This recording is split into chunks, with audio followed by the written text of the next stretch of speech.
Miss হবে না আপনার পছন্দের টিভি শো। দেখুন জি5 অ্যাপে একদম ফ্রি। বড় বউয়ের মাঝে মুসুর ডালের তেজপাতা বিরিয়ানির এলাচ হয় কি লাভ তোর? বড় বউ? হ্যাঁ, সৃজন দত্ত আর আলোকপর্ণা স্বামী স্ত্রী। জামাই বাবু নয়, আরে সৃজন আলোকপর্ণার হাজব্যান্ড। হলো, বুঝেছি। একেবারে মাথার ওপর দিয়ে যাচ্ছে, পুরোটা না শুনলে চলবে না, তাই তো? শোন তাহলে।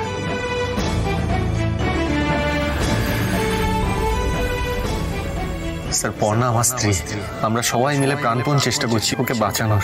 আমাদের একটা মেয়ে আছে, খুব ছোট। ও অনেক আশা করে বসে আছে যে ওর মা ওর কাছে সুস্থ হয়ে ফিরবে। স্যার প্লিজ প্লিজ একবার চেষ্টা করুন, দেখুন না যদি কিছু করা যায়।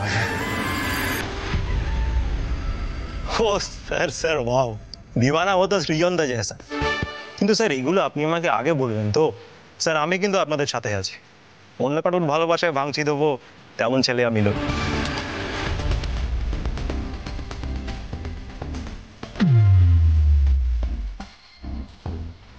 ও আচ্ছা, এই ব্যাপার।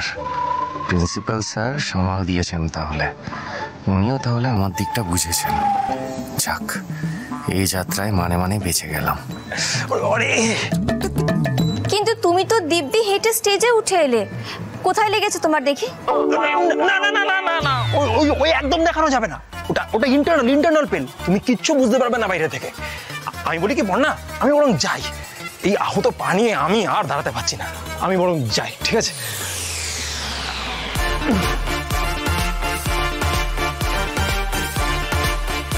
কিন্তু প্রশ্ন তো পায়ে ব্যথা নিয়ে নয়, প্রশ্ন হলো ও কেন নাচবে? রিতমের জায়গা অন্য কেউ নাচতো, এত স্টুডেন্ট আছে, ও কেন নাচলো?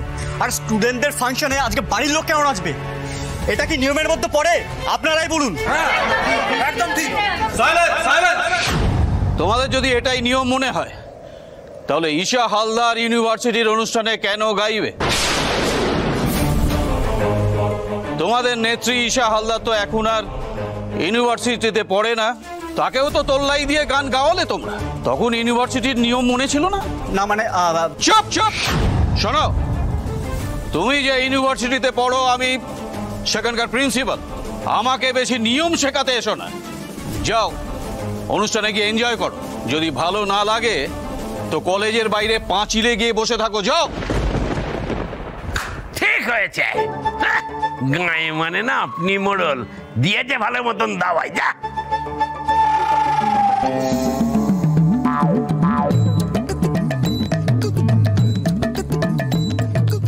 Thank you sir.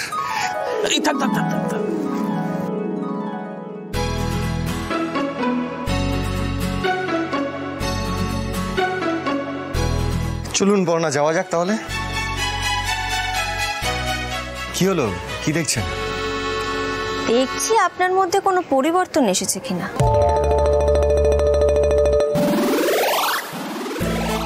পরিবর্তন পেলেন নাকি? আপনি তো বেশ ঘোরের লোক মশাই। রিতম ডান্স করতে পারলো না বলে, ওর পায়ে লেগেছে বলে আপনি সোজা স্টেজে উঠে ওর জায়গায় নেচে ফেললেন আমার সঙ্গে।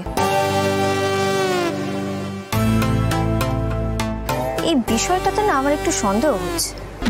সন্দেহ? আরে কি বলছেন? না না, ব্যাপারটা ওরকম না। আসলে ইউনিভার্সিটিতে আবার আসার পর না মনটা একটু ফুরফুরে হয়ে গেছে, নিজেকে কন্ট্রোল করতে পারিনি, তাই ভাবলাম একটু নেচে নিই আর কি। বুঝলাম। হ্যাঁ, সে যাই হোক, নেচেছি ভালো তো, তাই না? আর নবীন বরণে আপনার নামও ডুবতে দিইনি।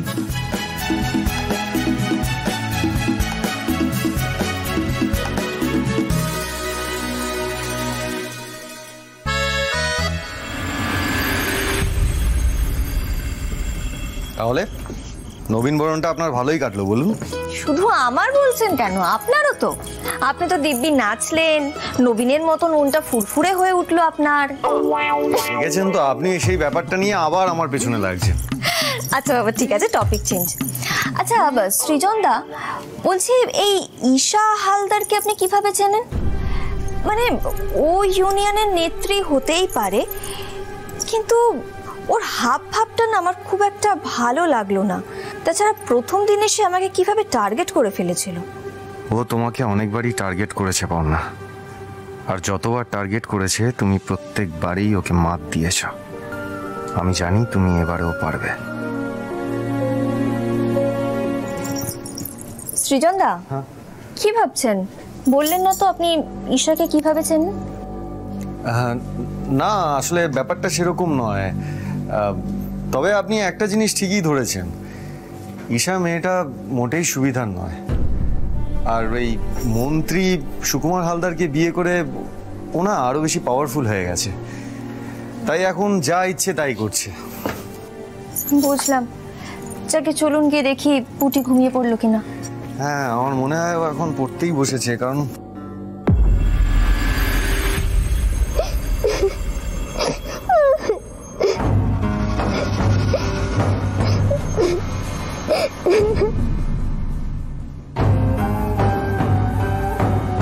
পুটি, এই পুটি বন্ধু হয়েছে। পুটি, এ পুটি, তুই এইভাবে কাঁদছিস কেন? মা, কেউ বকেছে?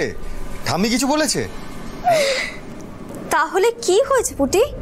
আজকে আমার স্কুলে প্রজেক্ট সাবমিশন ছিল। আমি প্রজেক্টটা সাবমিট করতে গিয়ে দেখি আমার প্র্যাকটিক্যাল খাতাটাতে কে কালি ঢেলে দিয়েছে, আর তার সাথে মাঝখান থেকে পেজও ছিঁড়ে নিয়েছে। সে আবার কি কথা? 0 পেয়েছি আমি, দেখো।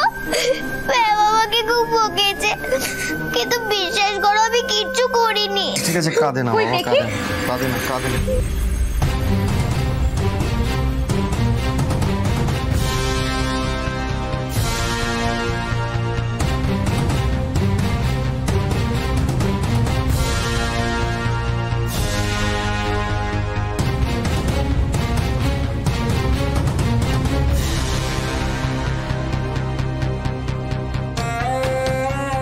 ঠিক আছে মা, কাঁদে না, কাঁদে না, ঠিক হয়ে যাবে, সব ঠিক হয়ে যাবে। সত্যি তো, এইভাবে কালি ঢেলে দিয়েছে, পাতা ছিঁড়ে দিয়েছে, আঁকি বুকি কেটেছে। এগুলো আবার কি অসভ্যতা? এগুলো কে করেছে?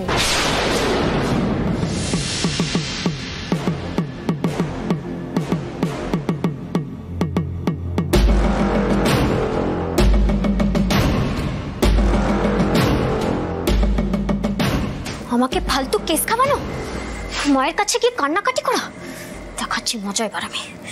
কি করি